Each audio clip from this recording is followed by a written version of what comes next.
Hi, Aaliyah Fulton, host of Early Career Unlocked talk show, where we offer three pieces of advice from industry experts. When you're starting a new role, do you sometimes feel that you're unworthy or your success is a fluke and you're afraid that someone's going to call you out as a fraud? Well, imposter syndrome is real. And Crystal, the Chief Human Resource Officer from True Footage, is going to offer three pieces of advice on overcoming imposter syndrome, especially when building your personal brand. Hello, and today we have Crystal from True Footage, and she's going to offer three pieces of advice about personal branding, specifically about imposter syndrome. So, welcome, Crystal.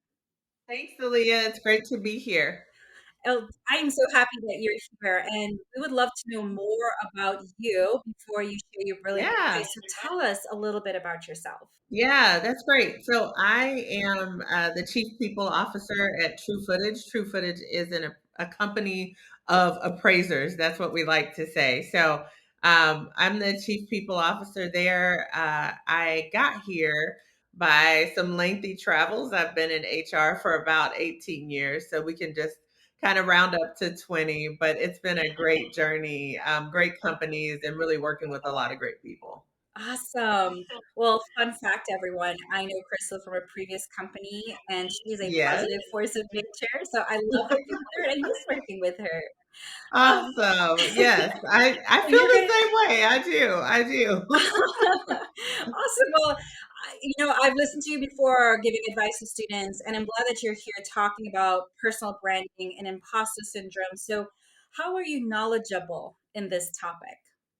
Yeah, so it's interesting. So I will give you the list of credentials, but probably the most important credential is that I have suffered from imposter syndrome myself many times in my career at different points and for many different reasons. And imposter syndrome can also be called like position insecurity or work insecurity. And so over my career, in addition to having those feelings and to suffering a little bit from it, I took on the task of educating high school students to start. It was high school students from all over the DFW area. And I used to do personal brand workshops, some of them very, very complex with lots of high school students through a job shadow program. And then after that, I had the opportunity to start to do this a little bit with adults and to start working on building brand statements and really defining who you are and defining and really setting the stage for what your reputation should be. So I've gotten to do that with adults. And it is just truly one of my favorite things to talk about. So those three things in a nutshell, I hope give me enough credibility to have this conversation. Absolutely. And I think with our viewers watching this, we all feel the same way at some point of our career. I know every position I've been in, I've felt some measure of imposter syndrome. I always think that they're going to figure out I'm not smart enough to be here, which is very untrue because they hired you for a reason. Yes. So, with that experience, what would be three pieces of advice that you would offer to our viewers? Yeah, exactly what you said. So they hired you for a reason. So my first one is remember what got you there, right? So you didn't just land in the job with no accomplishment, no resume, nothing. You got there because of a history of positive accomplishments. And that history is what got you into the role.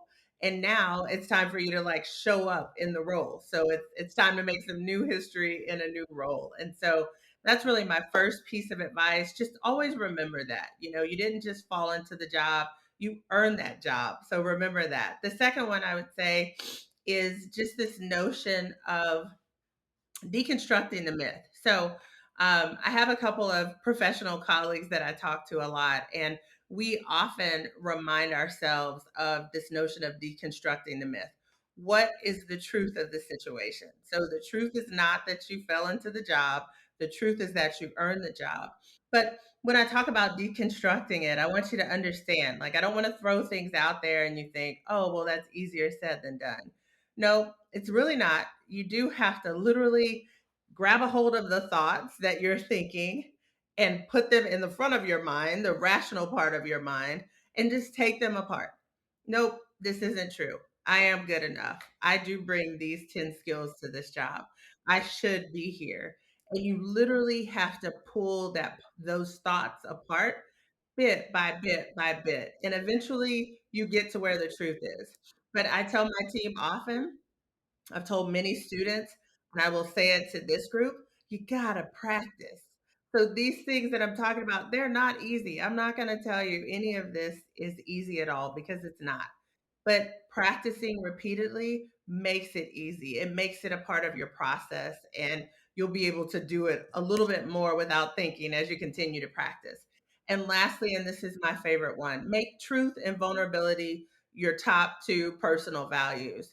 The reason for that is when you're dealing with imposter syndrome, kind of a response is sometimes like, okay, so I have imposter syndrome. I'm in this new job. I've been promoted. I'm at a new company. And my response is going to be that I'm going to be perfect. But none of us are perfect. And the truth is, we are terribly imperfect in most cases. A dear friend of mine, gave me a mug, and it's literally like this wavy, odd shaped mug. And it's my favorite mug. And it says something like perfectly imperfect or something like that. And I'm like, yep. And so acknowledging to yourself first, hey, I'm not perfect. Hey, I cannot get on this pursuit of perfectionism because I'm going to probably faint with all of this exhaustion. But also acknowledging to your teams, right? So that's the tricky part because we think when we have imposter syndrome, instead of like backing down and kind of being normal and calm, we want to puff up. So we're gonna puff up and we're gonna be the biggest chicken or whatever walking around the farm or whatever it is. So we're gonna use some bravado and we're gonna make ourselves bigger and we're gonna be the absolute best. But unfortunately, that's not the real way to go about it. The real way to go about it is to admit to your team, hey, look, I'm not perfect. I'm going to try to make it by this deadline. I know how to do this work, but it does take a little bit of time. Those things are so acceptable. I mean, believe me when I say I've been at this for almost 20 years, and you're not going to get fired because you're vulnerable and you tell someone the truth. And it probably feels very scary to do that. But I assure you, it's not going to result in what you see as the bitter end in this particular job. So give it a try. Give it a little bit of maybe practice with a smaller group, maybe practice with one or two people, but try out the truth and vulnerability. And it doesn't mean you're not capable. It just means you're not perfect. You're not Superman, Superwoman. Give it a shot. I love it. I wish you were my inner voice when I felt imposter syndrome from day one, because I think everything that you mentioned there is super helpful in any level of your career. It doesn't mean just early career, but really any level of your career. Yeah, As you move up, you're going to feel that, but being truthful to yourself and identifying those vulnerabilities absolutely is something that I believe should be a value, because then you're just being honest and authentic at the same time. And people respect absolutely. that and people find some commonality in it. It's like, Absolutely. oh, she's not perfect. She's Not a machine. learning, and that's okay because I'm learning too. Right, right. And Aaliyah, I have to say, I wish you were my inner voice. I could use it. Well, I think what you mentioned here, I think it's going to help a lot of folks who are looking at this video and feeling that imposter syndrome, feeling again like I'm here, but do I belong here? Should I puff my chest up and pretend I'm someone else, or should I just be who I am, be truthful? So, just to recap, three pieces of advice from Crystal when it comes to imposter syndrome is one, remember what got you there. Two, deconstruct the myth. And three, truth and vulnerability are values. So I think those are really great three pieces of advice, Crystal. And just to wrap things up, is there anything that you want to offer to our viewers? Any last things that you want to say for us? Yeah, I mean, the only thing I would say is, my goodness, if you are watching these videos, and whether you're early in career or you're transitioning, I truly, truly wish you the absolute best. and look forward to however we might meet, via LinkedIn or otherwise. I would love to know more about your journey and would look forward to hearing about it. So, congratulations to all of you all and best of luck. Thank you so much, Crystal. And I will also link True Pitch career site in the description because I think that folks should also look at career opportunities with your company and work with a wonderful person like you as a great mentor to me. And, providing that advice really comes from the heart. So I really appreciate you, Crystal, being here and sharing your fantastic advice.